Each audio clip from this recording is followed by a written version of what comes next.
Most people want intimacy. They want connection and love, but they're not quite sure how to get that. I know I struggled for years.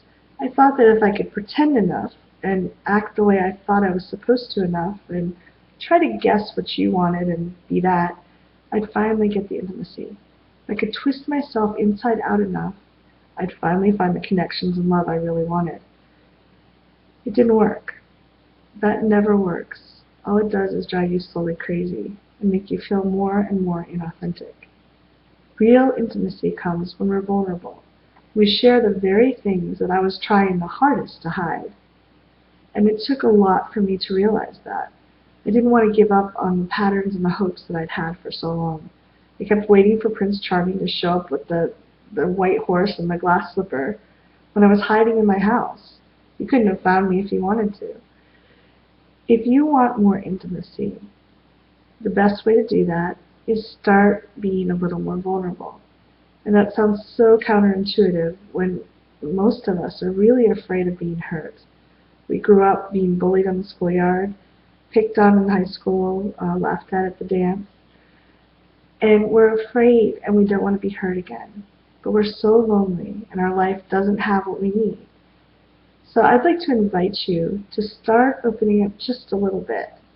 It doesn't mean that you have to go and bare your deepest, darkest secret with anyone, or go up to a stranger and give them your PIN number. You are allowed to have privacy.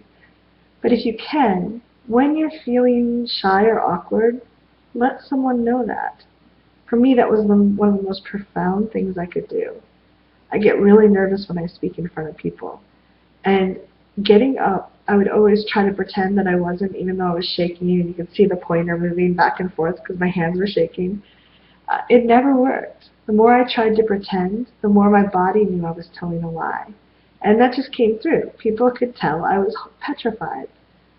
The first time I gave a speech where I went up and I said, "Hi, I'm Kathy Bartulli," and I get shy and awkward in front of groups, something miraculous happened. I wasn't nervous anymore. As soon as I owned the truth, it transformed and changed. So if you're really scared about connecting, but you really long to, I invite you to try this. Share with people what you're actually feeling, not what you'd like them to know about you, but what's true for you, what's in your heart, what you're feeling in your body, what's in your mind. The next time you're at a party and you don't have anything to say, "I hate things like this. I never know what to say." And a lot of times someone else will say, "Oh my God, me too." And then all of a sudden a conversation has started about all the awkward parties you've ever been to. And you're having a connection. You're being intimate and present with someone else. I'd love to know what you think. Leave comments below or drop an email to support@theintimacydojo.com and let me know what comes up for you as you try these things. Good luck, and go out there and form some connection.